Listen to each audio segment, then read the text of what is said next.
bisimilai malatiga don kibaru kɛnɛ bi alamisa ye octobre kalo tile fɔlɔ ye ayiwa an ka foli bɛ aw bɛɛ lajɛlen ye ayiwa bi kibaruya minnu b'an bolo ka da kulo kan dɔ o de ye k'a fɔ Bananso ni ale bɛ kajolo kɔni mara la ko yen kin kɔnɔmɔgɔ dɔw kɔni bilara ɲɔgɔn na ni jogini kɔni bɔra o kɔni kɔnɔna la ayiwa kibaruya minnu sera ma olu yɛrɛ k'a fɔ ko Bananso dugu kɔnɔna la ko kin fila bɛ yen nɔ olu kɔni karila ɲɔgɔn na ko ka sababu kɛ sanubɔyɔrɔ dɔ kɔni bɛ yen nɔ ni kin fila maa ninnu kɔni bɛɛ lajɛlen kun y'a yira k'a fɔ ko o ye olu de ta ye ayiwa o de kun na fɔɲɔgɔnya kɔnɔna nin kuma ninnu na sabula a ma dɔn nin yɔrɔ in ye maa kelen ta ye ko ni kin fila ninnu bɛɛ lajɛlen bɛ ka fɔ de ko nin yɔrɔ kofɔlen ye olu ta ye olu y'o to o mankan kɔni na ni u karila ɲɔgɔn na ni maa naani kɔni bɛ yen nɔ olu jogina kosɛbɛ maa dɔw fana bɛ yen nɔ olu jogina nka olu ka jogini kɔni fanga ma bon ayiwa an b'a yira la k'a fɔ ko ni mankan ninnu senfɛ maa minnu jogina dɔw bɛ yen olu taara kajolo kɔni kɛnɛyaso la dɔw yɛrɛ fana bɛ yen olu kɔni nana Bamakɔ kɛnɛyaso nka k'an bɛ wagati min na ko bi ko basigi kɔni nana Bananso dugu kɔnɔna la ko ka sababu kɛ kumaɲɔgɔnya kɔni kɛra walasa ni ma kofɔlen ninnu kɔni bɛ se ka nin kɛlɛ in kɔni dabila cogo ayiwa hakilina jiginna an b'a yira la k'a fɔ ko nin waleya ninnu bɛɛ kɛra septembre kalo tile 26 de kɔnɔna la ayiwa o tɛmɛnen ka bɔ yen kibaruya wɛrɛ m'an bolo ka da kulo kan o de k'a fɔ Duwanza mara la a yira la k'a fɔ ko finitigiw kɔni yɛlɛla dugujukɔrɔ mugu dɔ kɔni kan ni maa fila kɔni bɛ yen nɔ n'olu ni tor'o la ayiwa kibaruya minnu sera ma olu y'a yira k'a fɔ ko tarata don septembre kalo tile 29 la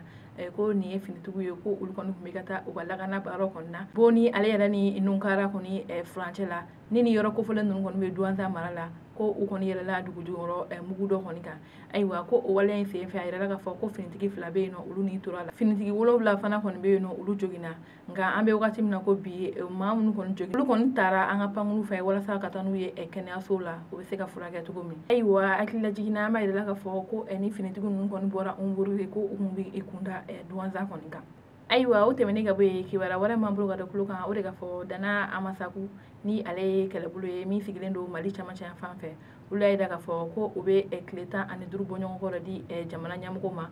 walasa finitigiw ka segin ka taa Mali cɛmancɛ yan fan fɛ ayiwa kibaruya minnu sera ma olu y'a yira k'a fɔ ko tarata don septembre kalo tile 29 kɔnɔna la ko ja dɔw kɔni tun bɛ bɔlɔlɔ sanfɛ ja min kɔnɔna la ni an b'a yira k'a fɔ ko Dana Amasaku ni ale ye kɛlɛbolo ye min sigilen bɛ Mali cɛmancɛ yan fan fɛ ni olu ye donsow ye olu kɔni ka jɛkulu k'u y'a yira k'a fɔ ko min ye armée Mali ye n'o y'an ka finitigiw ye ko u ka segin ka taa Mali cɛmancɛ yan fan fɛ ko u bɛ tile 15 bɔ ɲɔgɔn kɔrɔ di jamana ɲɛmɔgɔ kuraw ma ko ni u kɔni ma segin ka taa ko olu kɔni bɛ u fara ka bɔ Mali kɔni na ko ka Mali cɛmancɛ yan fan fana bɔ Mali kɔni na ayiwa Dana Amasaku olu kɔni y'a yira k'a fɔ ko binkani wale ani lakanabaliya kɔni cayalen don olu ka nin yɔrɔ kofɔlen na n'o ye Mali cɛmancɛ yan fan ye ko olu kɔni bɛ fɛ fɛɛrɛ ka sɔrɔ o la ko sabula ko a bɛ k'a fɔ ko olu de kɔni bɛ ka nin binkani wale ninnu caman kɔni kɛ ko o de kun na ko olu bɛ tile 15 kɔni di min ye jamana ɲɛmaaw ye u ka fɛɛrɛ bɛɛ lajɛlen kɛ walasa lakana bɛ se ka segin ka taa olu ka nin yɔrɔ kofɔlen na walasa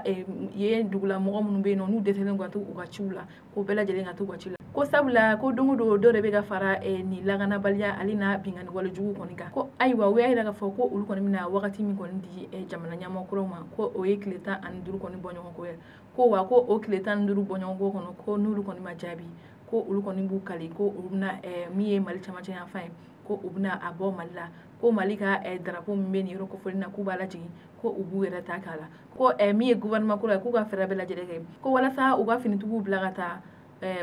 lakana ka sabati walima u ka fɛɛrɛ kɛ olu ni finitigiw bɛ se ka baara kɛ cogo min walasa lakana bɛ se ka sabati nin yɔrɔ kofɔlen na nka ko ni o bɛɛ lajɛlen kɔni ma kɛ ko olu kɔni ye min fɔ n'o ye k'a fɔ ko Mali cɛmancɛ yan fan u bɛna o bɔ Mali kɔni na k'u ka kɛ a dama yɔrɔ kɔni ayiwa kibaruya kuncɛla kibaruya wɛrɛ m'an bolo ka da kulo kan o de k'a fɔ Sajo la ni ale bɛ Kayi mara la ko yen sanubɔla ani maa minnu bɛ yen nɔ n'u bɛ ka baarakɛyɔrɔw lakana ko olu kɔni karila ɲɔgɔn na mankan dɔ kɔni senfɛ